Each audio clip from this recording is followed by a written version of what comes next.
Ladies and gentlemen, welcome to the #1 professional wrestling radio show in Las Vegas. This is the Mark Hoke Show. The Mark Hoke Show. Going bell to bell with the best in professional wrestling news, entertainment, and lots of Sin City surprises from inside the squared circle.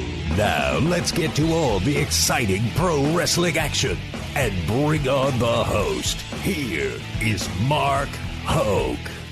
Hey, that first hour was so amazing. Let's do it even better this time around. Yeah. I'm on board with that. That's what we do. Mark Hoke Show here on KDAWN 101.5 FM, The Talk of Las Vegas. Best in pro wrestling news and entertainment. I'm that guy, Mark Hoke. My esteemed superstar. Hey. Amazing, incredible. Finally.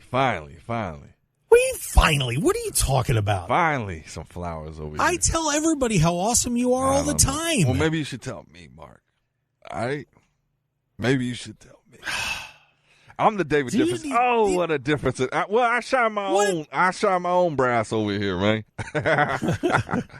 Finish your catchphrase. Oh, what a difference a Dave makes. Ladies and gentlemen, boys and girls, cats, dogs, and even squirrels. We're live, 101.5 KDAWN FM. Squirrels? Squirrels, man. You don't like squirrels? Didn't say I didn't like squirrels, but I don't know if there's a demographic for squirrels on the show. They're an important part of the ecosystem. That I won't debate. Bees are very important, too. Yeah, they are, man. They're talking about bees and fungi for hours. Fungi. Okay. Guess you've been in my shower lately. Oh, what? I had to scrub down a little mold. bit, dude. You got mold in there? No, I don't have mold or anything like that, but I did have to scrub the shower. For the record, I've never been in Mark's shower. That ain't never happened.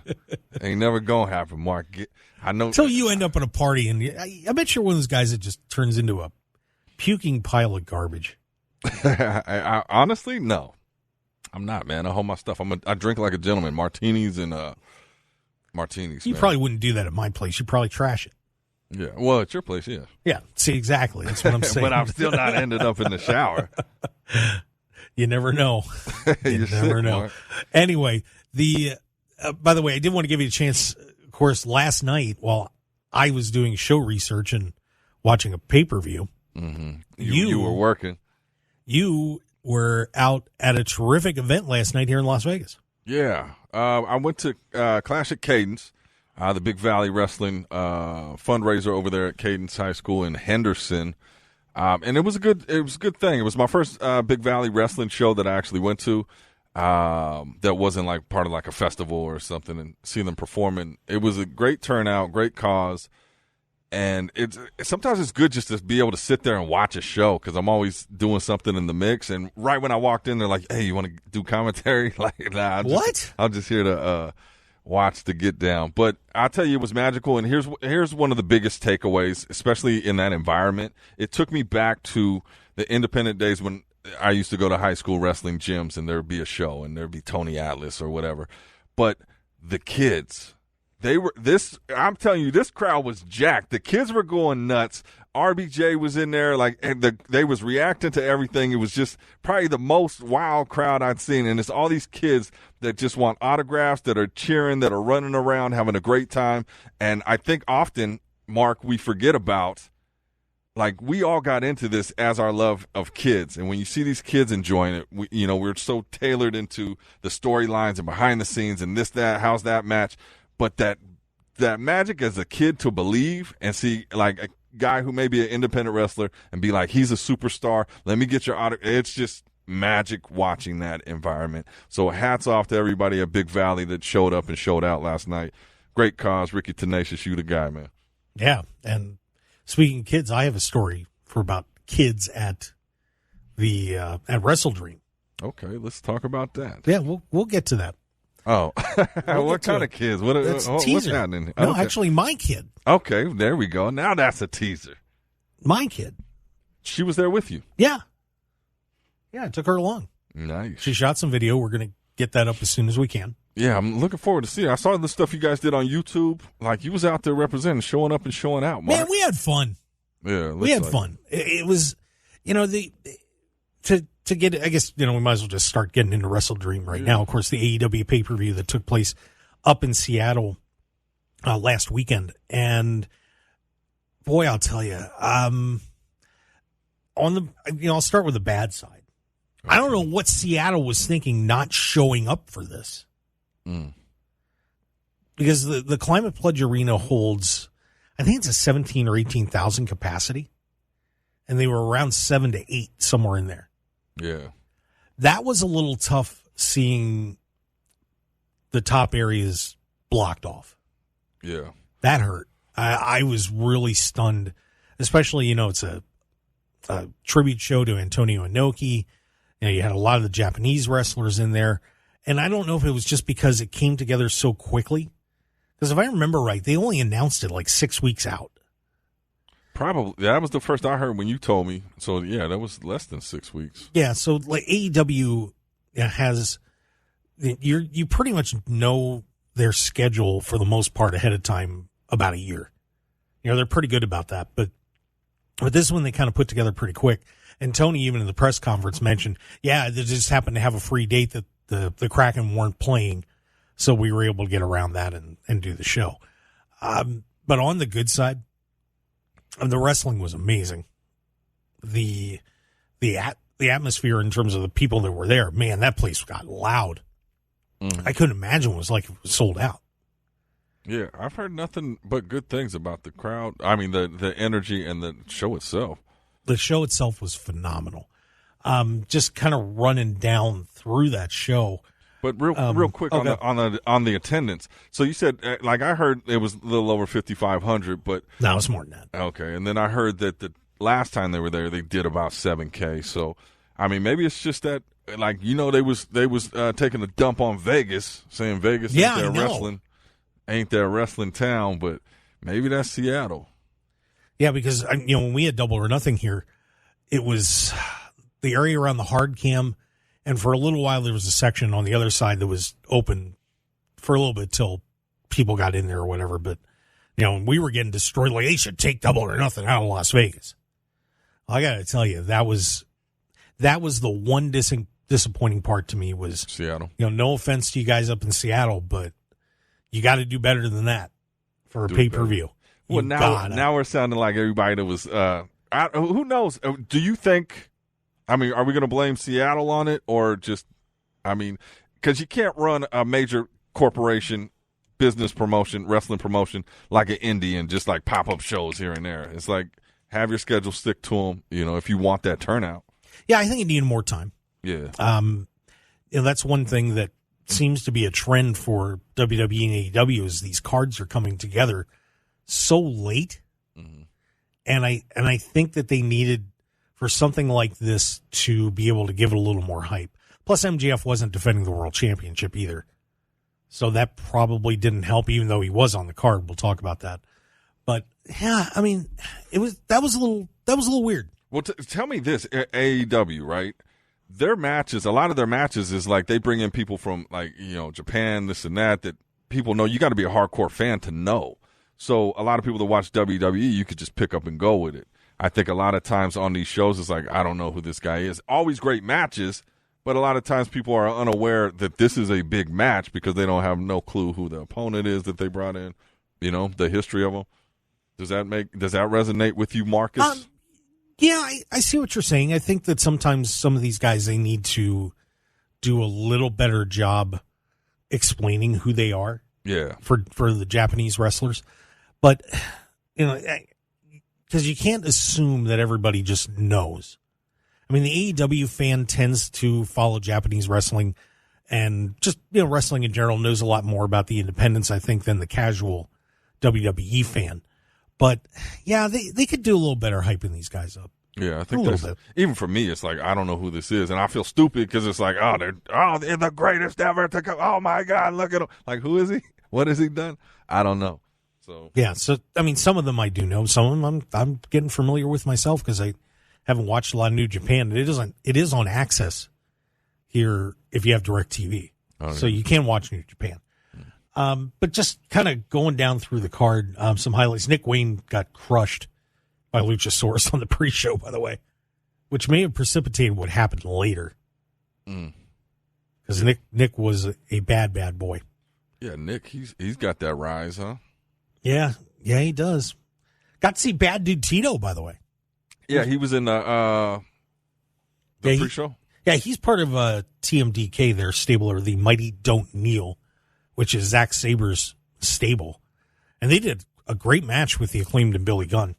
But that was fun to see him get in there. Yeah, is he signed? Or was that like a one-off? Probably a one-off. Okay.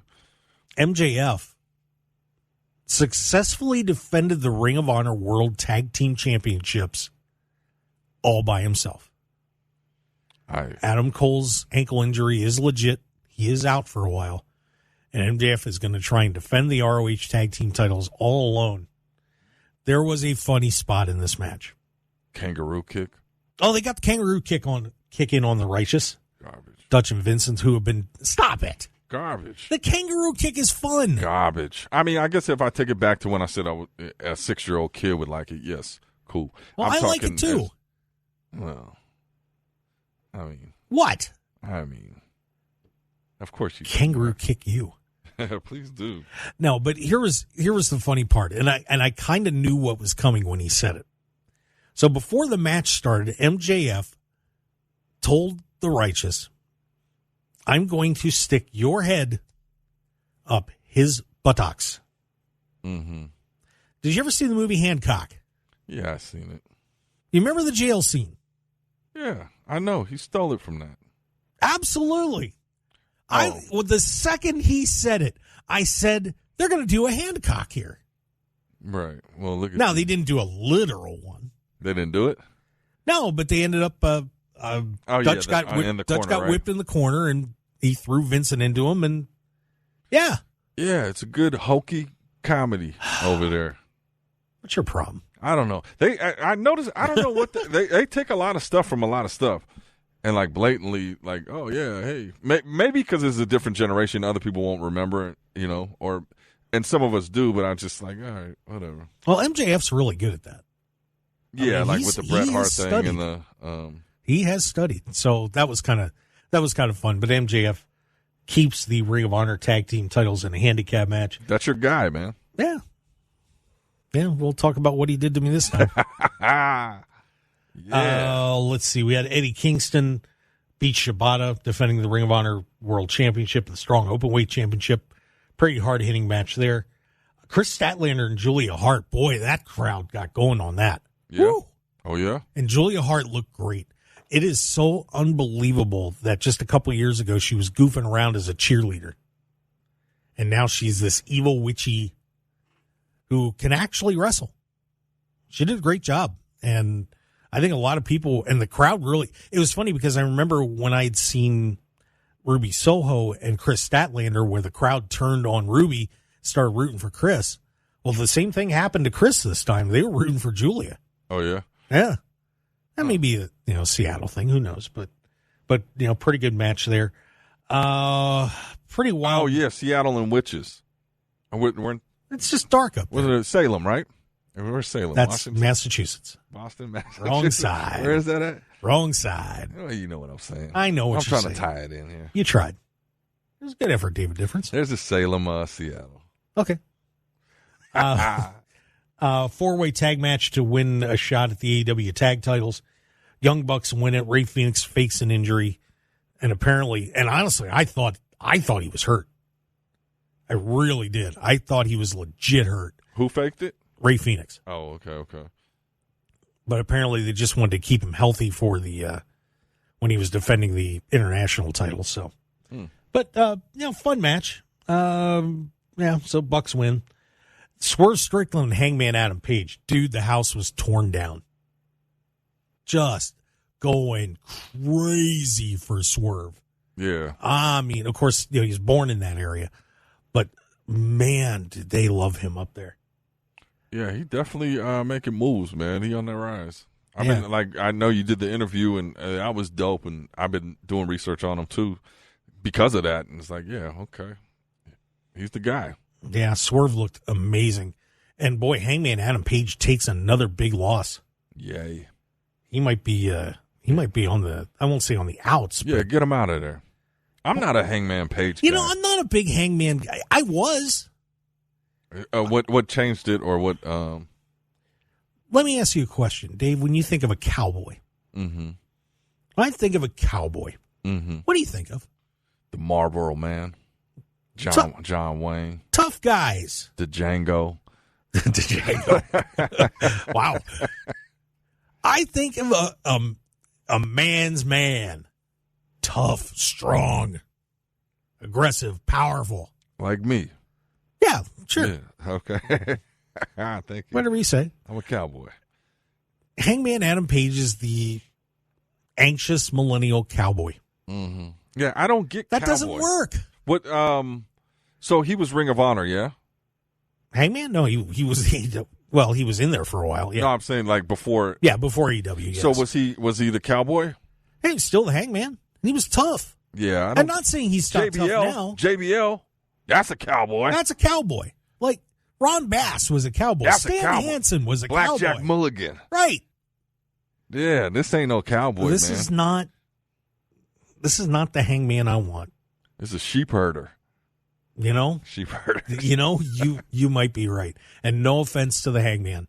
But well, you just offended him. What are you talking about? He's man, no you gotta- cowboy. you That's gotta 100% offense. you got to get rid of the anxious millennial crap. Come on, get mean again. I mean, and he just had that death match with Mox a while ago, which was a bloodbath. Mm-hmm. But I just, but Swerve completely out-promoted him all the way up through this thing from the start to the end. Totally out-promoted him. Yeah, you made it. So, You made it a thing, man. yeah, so Hangman's got to watch that. Gotta go. Ricky Starks beat Wheeler Yuta. They kind of threw that one on there. I'm going to save the next match that was on the card because I want to have a long discussion about this. Okay. Don Callis family beats Chris Jericho and the Golden Elite. Don Callis steps in, takes care of that. FTR beats Aussie Open, which is about the point where the crowd was kind of like, because normally they're jacked for an FTR match, but not this time. And then the main event, Christian Cage knocks off Darby Allin, and Adam Copeland makes his debut, which blew the lid off the place too. But when we come back, those are the two things I want to talk about. I want to talk about the return of Adam Copeland, and I want to talk about the match with Bryan Danielson and Zack Sabre Jr. I gave that high praise. I think Bryan Danielson appreciated it too. What do you get, 5 stars? Meltzer gave it a 5.5. Oh, did he? Yeah. Yeah, I mean, your whole rating system is flawed if you're giving 5.5 out of 5. You can't do that. But anyway, we'll come back with a whole lot more here on the Mark Hoke Show on KDAWN 101.5 FM, The Talk of Las Vegas. David Difference, I'm Mark Hoke. We'll be right back. 101.5 FM, KDAWN. This is the Mark Hoke Show. The Mark Hoke Show. Here again, your host, Mark Hoke. And we are back here on the Mark Hoke Show here on KDAWN 101.5 FM, Talk of Las Vegas. I'm Mark Hoke. The David Difference. Yeah, hello. I'm back on Hinge and Bumble, ladies. Wow. Nah, just playing. Just for the weekend. I'm going to get out of there. Just for the weekend? Just wanted to see who's out there. Good luck. Have a great time, gals. Yeah, Give us a live report from the Dave Cave. Yeah, I will. I'll live stream it. No, don't do that. Don't do that. Settle down. No, we don't need that. Anyway, back to our discussion on WrestleDream. First thing I wanted to hit that I was saving here was the match between Bryan Danielson and Zack Sabre Jr. For those that are not familiar with Zack Sabre Jr., of course, he does most of his wrestling in New Japan. He's made a couple of appearances on AEW television. He and Bryan Danielson regarded as possibly the two top technical wrestlers in the world. And I'm going to tell you something. Tell me, Mark. They did not disappoint. When I asked Bryan about the match in the press conference, and I'm going to be very sincere, I said after 40 years of watching wrestling, I'd never seen a match quite like that.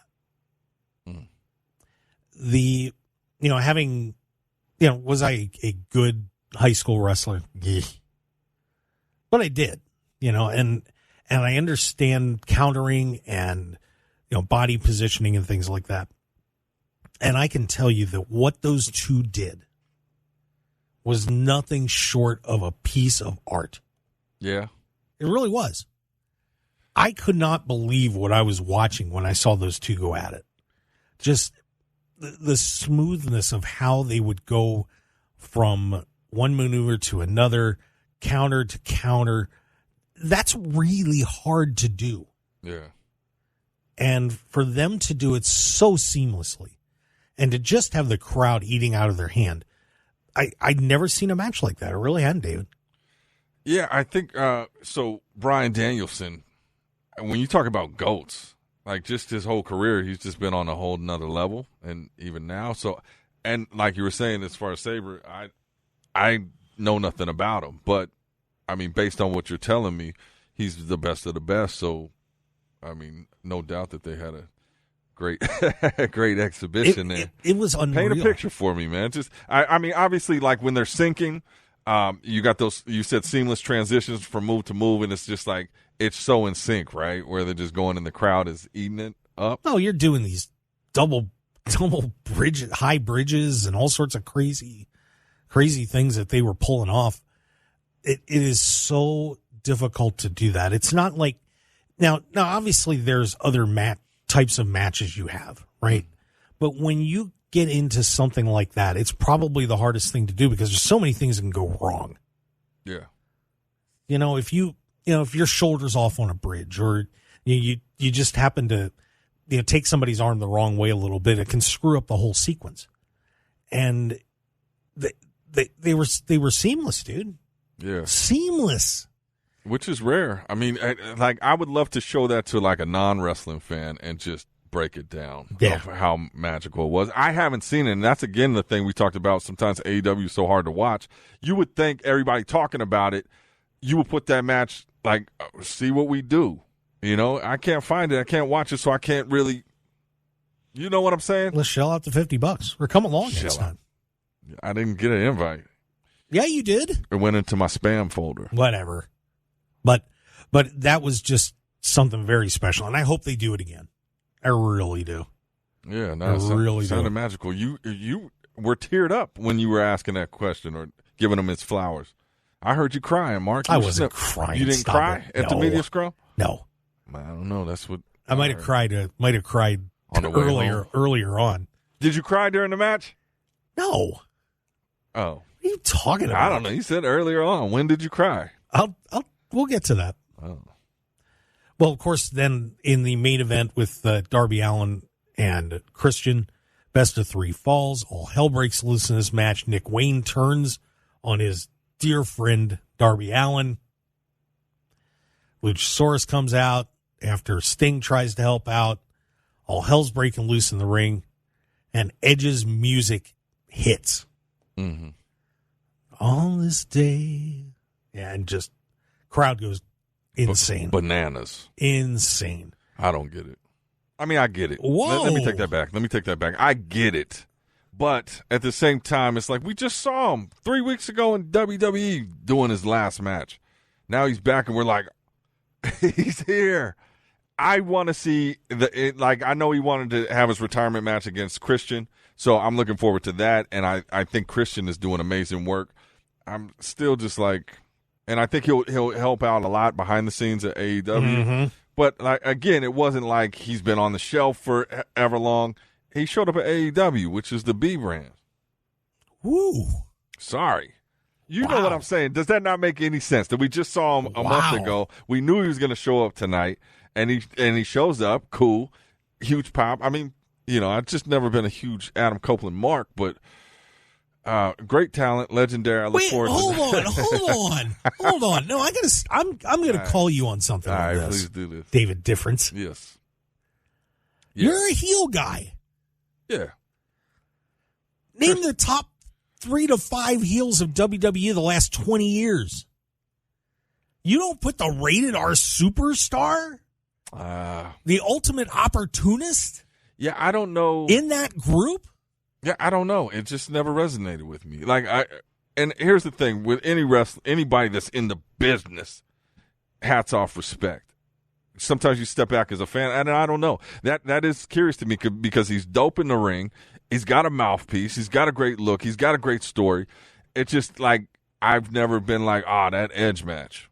And that's just me. Like I met him at Sin Bodhi's thing, and great dude. I don't know the character. I don't know what it was. Wow. Him versus Mick. I was just never like, oh, snap. That match was incredible. The one where he stole away the WWE Championship. He's had dope matches. Like, he's dope. Don't get me wrong. I don't know. Like, there's certain people like the tag matches.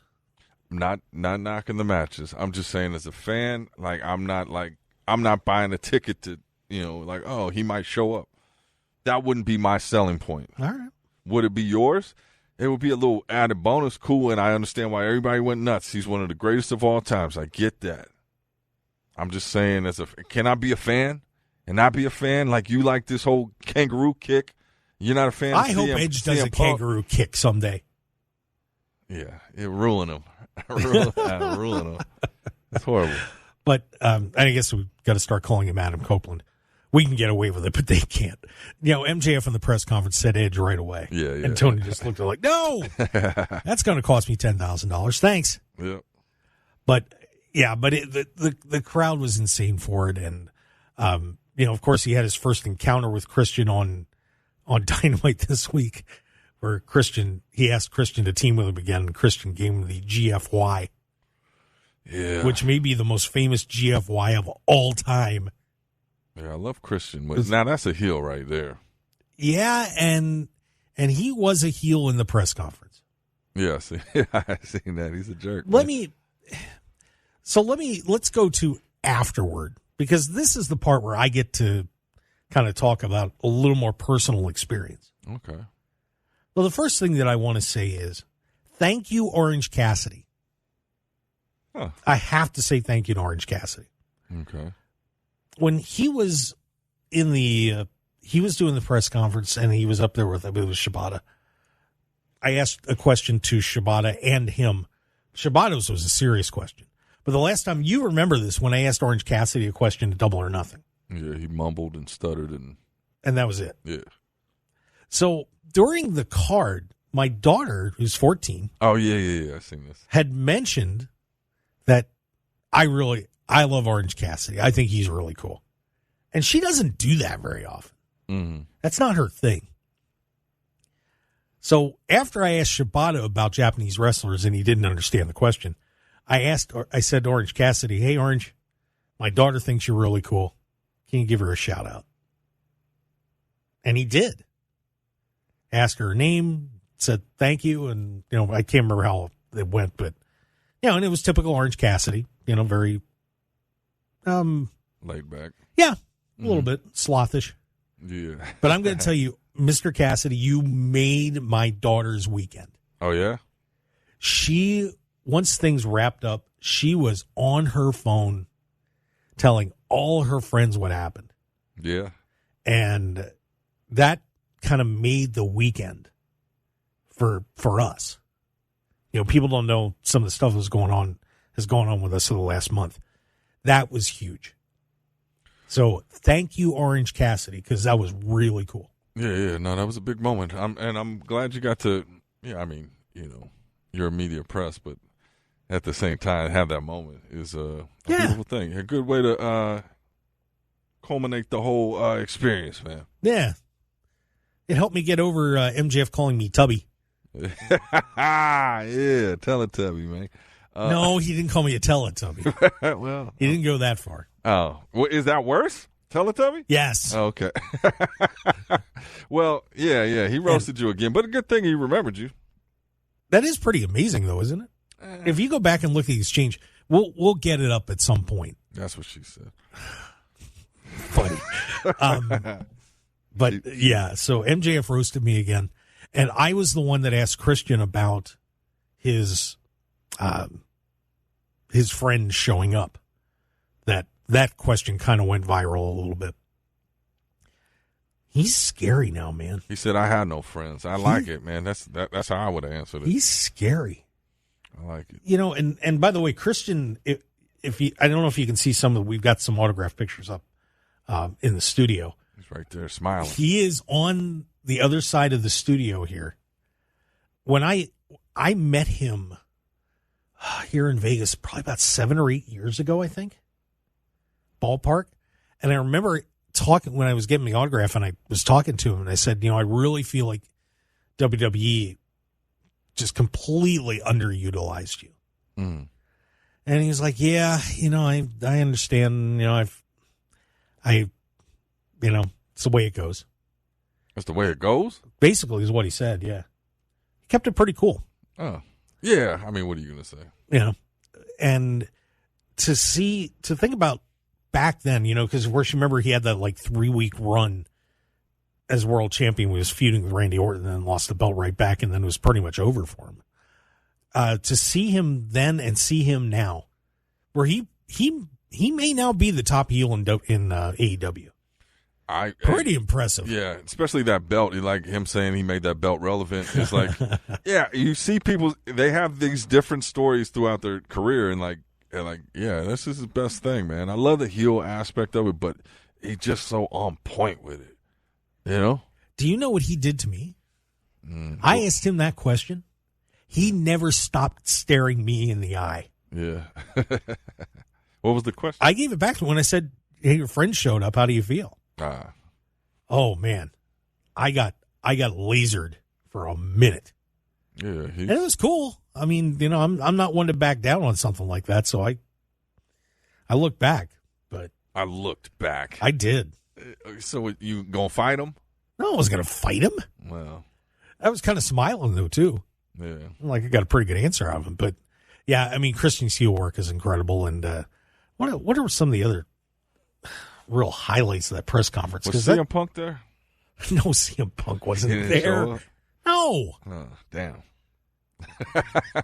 I'm looking for Phil to get back in the build. Well, I mean, it's going to be epic, man. Now that's something that we're all going to go bananas for.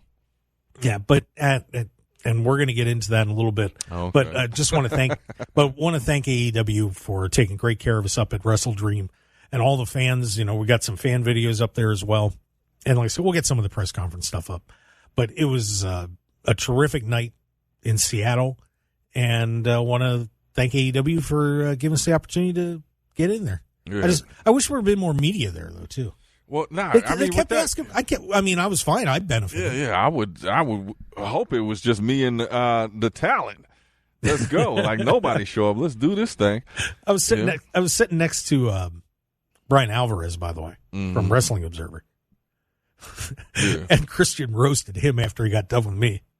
What? He crushed him. What was he saying, man? Oh, geez. Well, MJF got him, and Christian got him. I'd have to go back. I remember MJF was a comment Alvarez made about it being his match being a gimmick match, but I can't remember what he said to Christian. But Christian just jumped right on him, called him a mark, and let him have it. Pretty much. I mean, we're all wrestling nerds. But that was fun with Alvarez, and so thanks Bryan for hanging out with us too.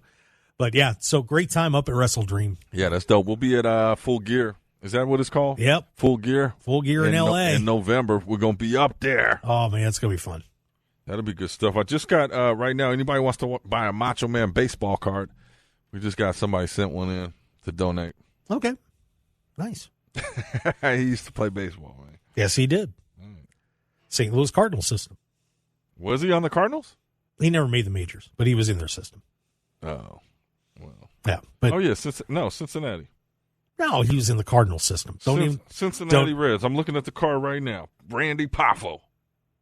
Brother. Can you see that?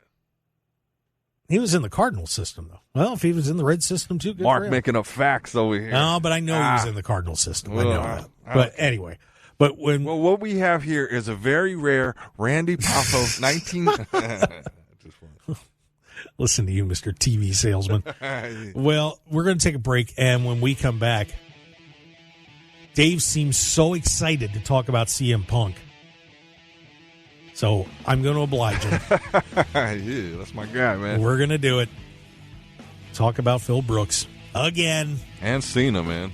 I got to tell you about that match last night, watching that Cena match last night. Okay, we'll talk about it. So stick around, everybody. We'll be right back on the Mark Hoke Show. David Difference. I'm Mark Hoke. See you on the other side. Infinite Wellness can help you achieve your goals and look and feel your best.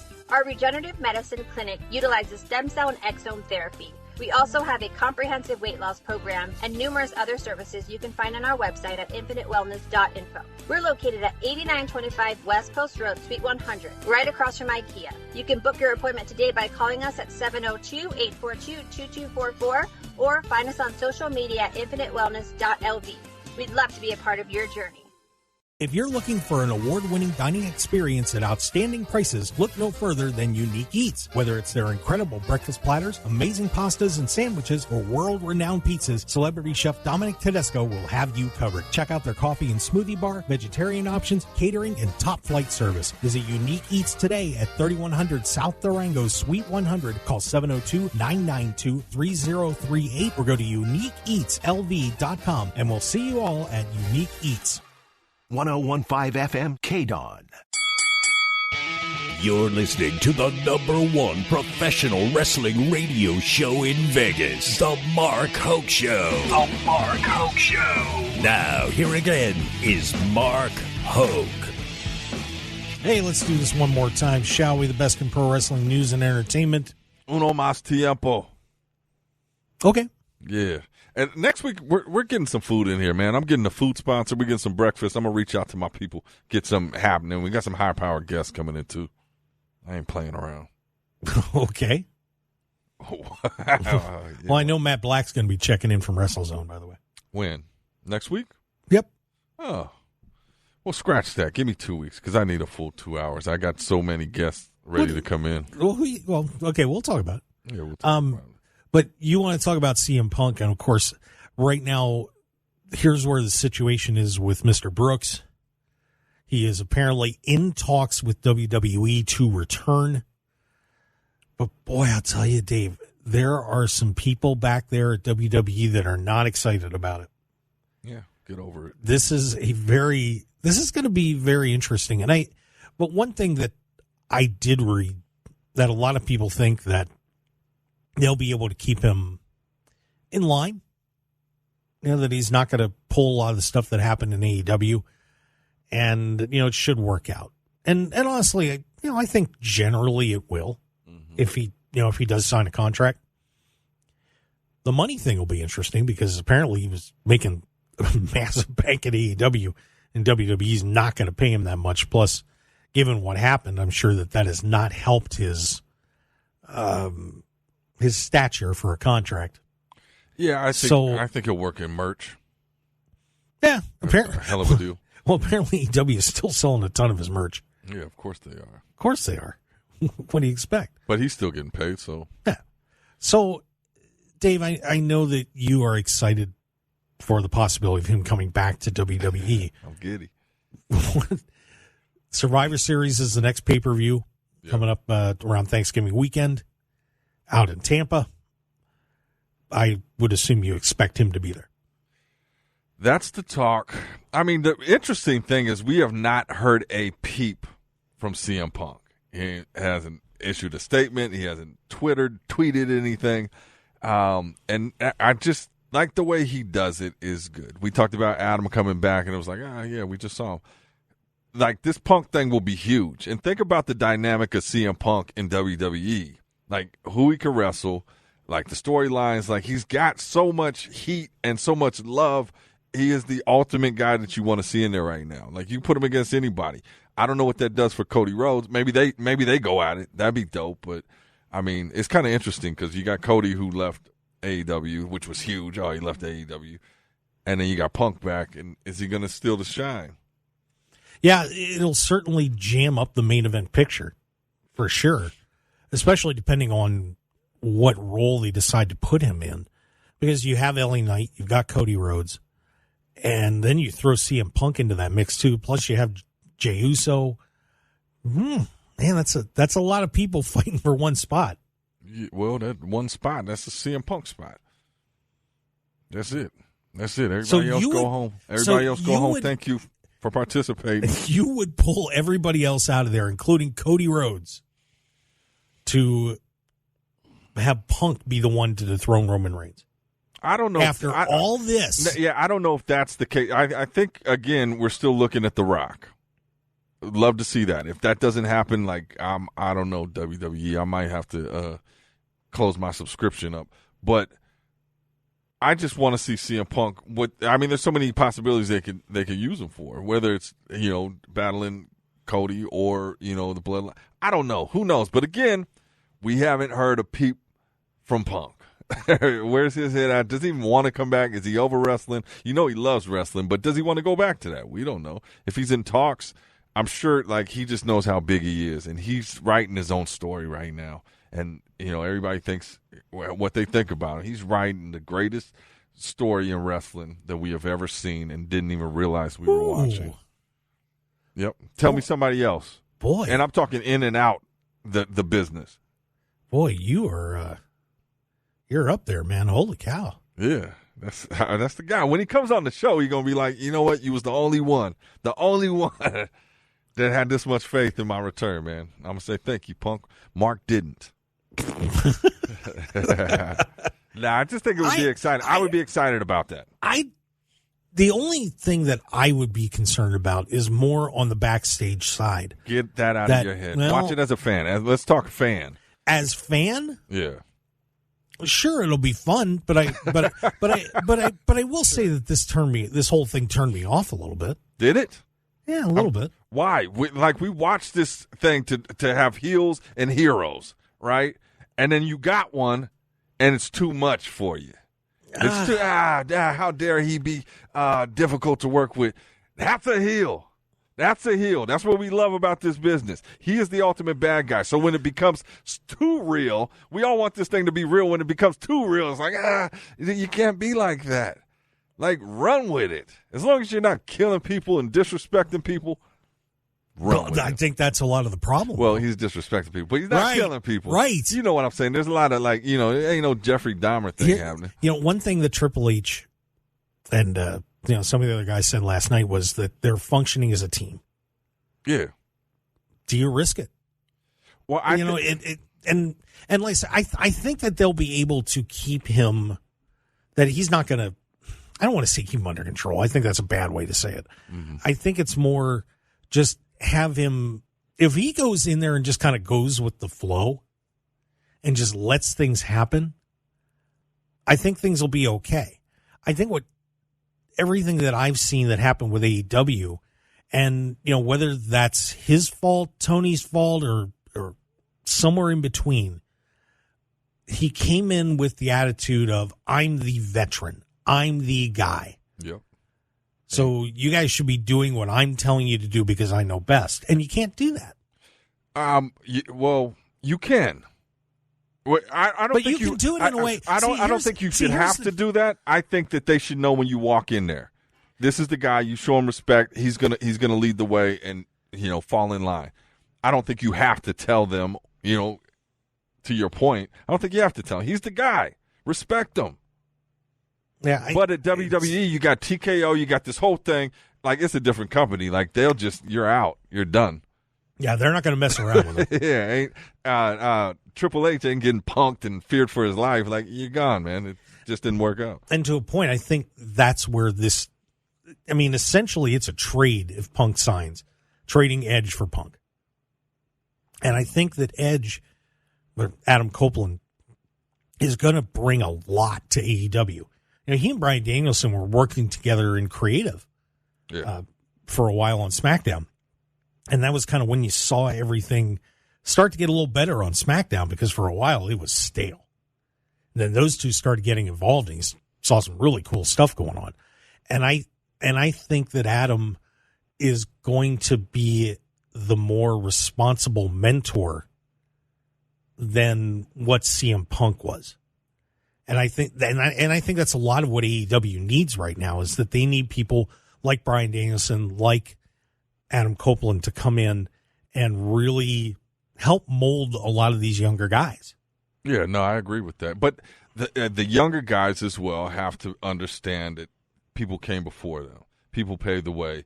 and there's certain things, levels of respect that you got to deal with them. Yeah, and I think a lot of them do. I think, obviously the arguments were more with guys like Kenny Omega and the Young Bucks, and I don't even know. I don't even think Kenny was that. It doesn't seem like Kenny was that involved in this stuff either. Was it? Well, they was in. He was in the fight. Yeah, that's pretty involved. But Kenny, but Kenny is. I think that was more because he's friends with the Bucks. Right, the aftermath. You got to stand up for your pals. I get that. It just left a bad taste in my mouth for that company. Oh, I think you got to get over it. I got to get over it? Yeah. Get over it. Yeah, maybe I do. Yeah. I'm just saying, like, there's times in wrestling that are like, this is a moment. I look forward to those moments. Punk showing up would be a huge moment that you would get those. Hey, here it is. Who can I call? Who's seeing this? Let me share this. Like, that's a moment. Bring it. Well, we shall see if Tropicana Field will be the site of the return for the Punkster. Trop in Maryland? Oh. Boulevard Mall? Nah. What are you? Dear God. I don't know what's happening. Yeah, you don't. David Difference, everybody, thank you very much. I'm Mark Hoke. Thanks for joining us here on the Mark Hoke Show on KDAWN 101.5 FM, the talk of Las Vegas. Follow us on Twitter at Mark Hoke Show, Facebook, The Mark Hoke Show, Mark Hoke Show on Instagram, The Mark Hoke Show on YouTube. You kind of get the point. Thanks for being with us today. We will see you next week, Las Vegas. Have a great day. Thank you.